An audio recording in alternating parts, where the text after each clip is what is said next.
Hi there, my name is Kara Viesca. I am an assistant professor at the University of Nebraska-Lincoln and am the project director and lead principal investigator on the International Consortium for Multilingual Excellence in Education project. And I just wanted to share some information and think forward with you about the article you just read on the next generation science standards and bilingual learners. In that article, it discusses what we know from research around working effectively in science classrooms with bilingual students. It suggests there are several things that we can pay attention to as we work in our science classrooms. The first one is literacy strategies with all students, and you can see them listed here from language support strategies, discourse strategies, home language support, and home cultural connections. So I just wanted to take a minute and go a little bit deeper into each of these to start generating some ideas about how you could potentially put these things into practice in your own classroom as you are implementing the next generation science standards or standards that have been developed with the next generation science standards informing them. This truly is a great opportunity with the way the next generation science standards were designed for us to be really thoughtful in putting these kind of strategies into place and supporting bilingual language development in our classrooms. There truly are providing some fantastic resources for that, and this workshop is going to help you learn more about those resources as we continue through the various units. So first, research suggests that literacy strategies with all students are important. Oftentimes we think about literacy strategies as pre, during, and post, either the reading and writing activities. So oftentimes some useful strategies are things like anticipation guides, where students are given questions to think about in advance of engaging with a text. For students at lower levels of English proficiency, these guides can include visuals or pictures and spark discussion so background knowledge can be tapped into or built so that students can have a more successful experience with the text. We also often suggest using graphic organizers to provide students with an opportunity to think forward about the content that they're about to engage with and tap into what they already know and can do with it. Graphic organizers can also be quite useful in helping students develop their plans for writing. Oftentimes in science classrooms, we can provide things like an organizer for a lab report or an organizer for students to be able to capture data and report out on the hands-on kind of activities that we do in science classrooms, where students get to engage and develop conceptual understandings as they do and talk and engage with one another, and then have the tools and resources to also be able to develop their writing skills to share that information out.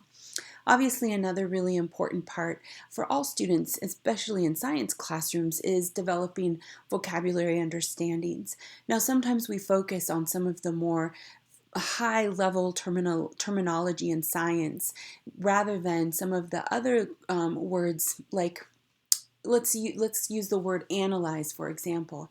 Analyze is an example of a vocabulary word that is used in science, but it's also used in other content areas. So oftentimes we suggest that when you're working with bilingual learners, rather than only focusing on those high-level um, uh, content-specific words like photosynthesis and things like that, that obviously students need to learn, but also really make an emphasis on the kind of academic words that are used across different content areas. That's a way for our vocabulary instruction to have more bang for the buck, and for students to not only develop these very specialized vocabularies, but a broader vocabulary that will assist them in multiple contexts. Vocabulary instruction is certainly something that should occur during reading and writing activities as well as after reading and writing activities. During reading and writing activities, particularly with reading, we need to do ongoing comprehension checks. Those don't have to only be in writing or only have to be orally. We can really tap into multimodal resources as we work with bilingual students in science classrooms. Another important piece of the during activities is providing ongoing feedback. This is particularly important for writing development. Students need to know what they're doing well in their writing, and they need to know where they should focus their energies to grow. So I always recommend to teachers across content areas to please work with students in a way where when you are looking at their writing, you're pointing out specific information around what they're doing right in their writing, and then providing 1 to 2 next steps to focus on. This gives students confidence as growing writers because they know specifically what their strengths are, and it gives them direct information about how they should grow and what next steps to take. If you aren't certain about what these things might be, we have a couple of workshops that might be really good for you. So please look at the workshops that are available around teaching writing and science. We also have writing in general and getting kids to talk about writing as available e-workshops that might be useful if this is something that you're interested in. We also recommend giving students sentence starters or graphic organizers to support their writing, but really building off of that is also the opportunity to co-construct writing. It's really wonderful when students have the opportunity to live the writing experience as a collaborator and grow from that collaboration into an independent, successful writer. And this is particularly useful for bilingual students. So consider the ways that you can model writing in front of your class. Consider the ways that you can collaboratively write the kind of products that you want your students to create. And then consider the ways you can provide scaffolds for students to eventually be able to do that writing independently. Now, the truth about writing is none of us do it independently.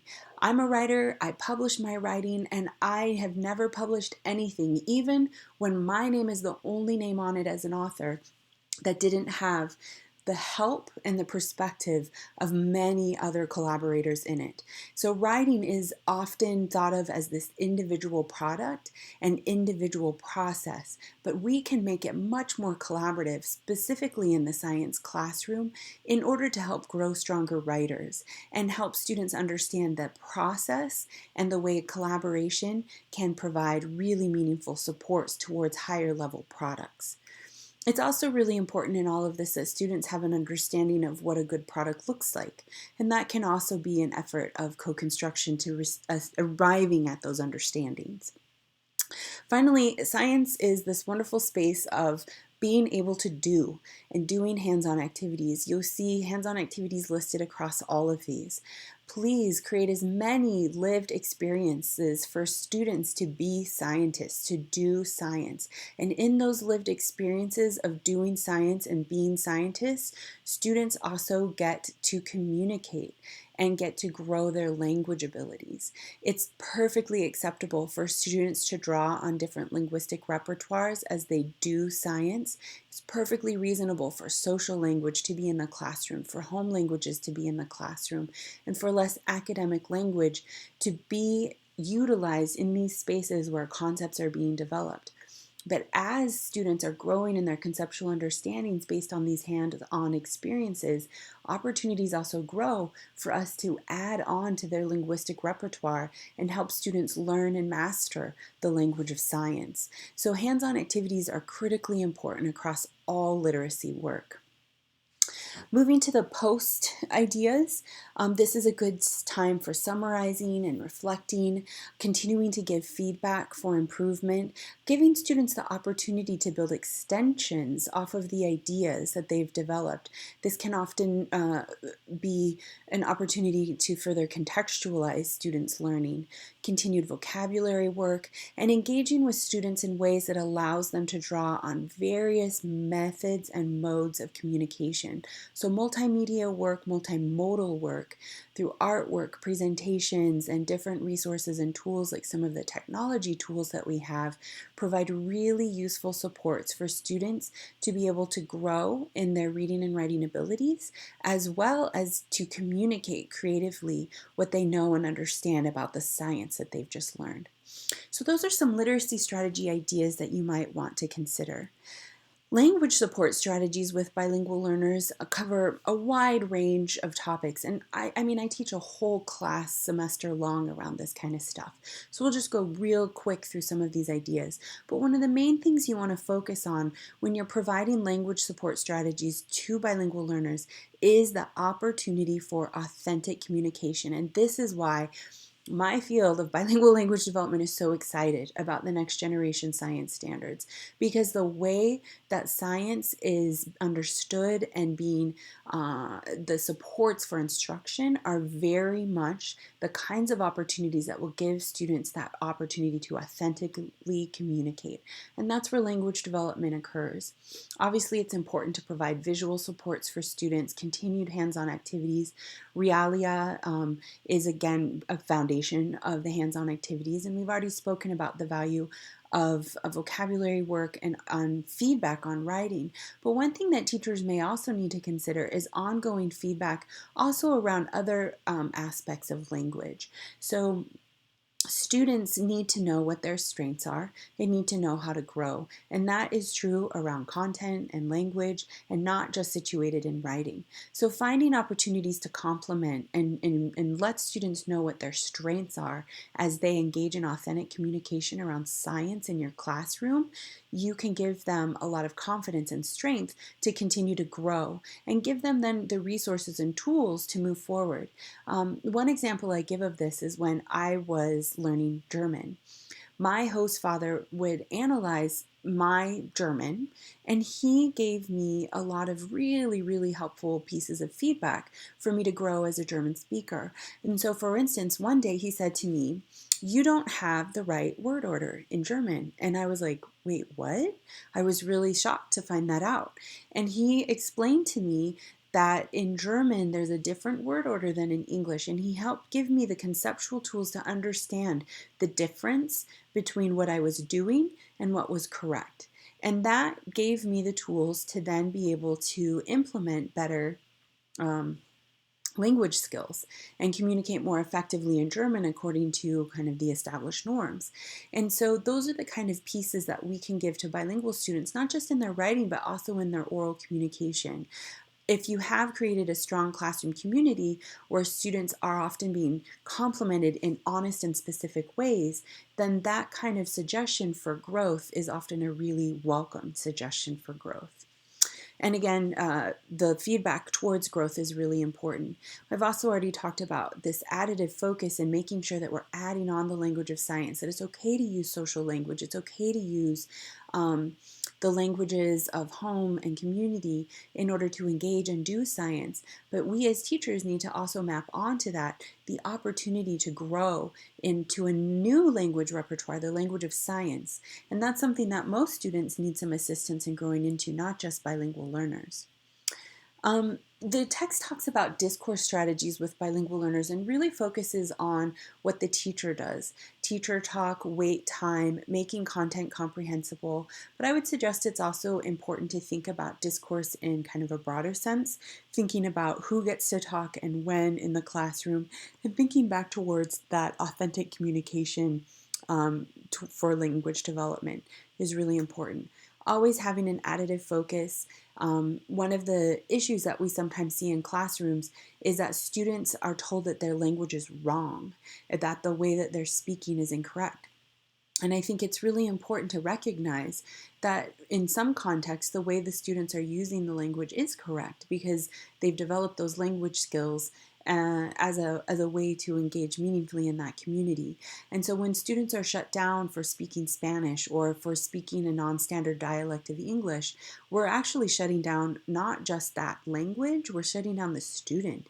Language is such a big part of students' identity. So it's really important to always take an additive perspective. And even with bilingual learners, often the mistakes that they are making, and mistakes as compared to what we would consider standard for English usage, there's often a lot of intelligence and smart thinking behind some of those mistakes. And so helping students to feel confident about themselves as intelligent communicators is really important, and adding on to the linguistic repertoires that they already have is really important. Further analyzing the way language is used in science is a really helpful tool for students to develop further understandings in developing language. So finally, there's a couple foci from the research on home language support. I've already spoken about the value of this, but some of the Specific ways to do this can be through multilingual word walls, through peer support, community engagement, inviting people from the community to come in and use languages other than English, using technology resources that are multilingual, and positioning everyone as a teacher and a learner in the classroom gives students the opportunity to utilize their home language, but also teach other students about it. Similarly, home cultural connections I think they draw on similar resources. But one thing that I wanted to add to that is developing and thinking about community-based science as well as international perspectives on science. Often we think that science is acultural, but that's not actually true. Science is utilized and engaged in various cultural ways across the world. And so taking topics that students are exploring and connecting it to cultures that they know or are familiar with or even come from can be a really important aspect of supporting bilingual learners and providing a globalized perspective on science for students in your classroom. So, in conclusion, I would really encourage you to treat both content and language like verbs in your classroom. Do as much science as you can and do as much language as you can. Sciencing and languaging is where students are going to grow both in their content and language development. And I'm so excited for you to continue to learn about the next generation science standards because I think they provide an extremely useful foundation for you to accomplish both of these things.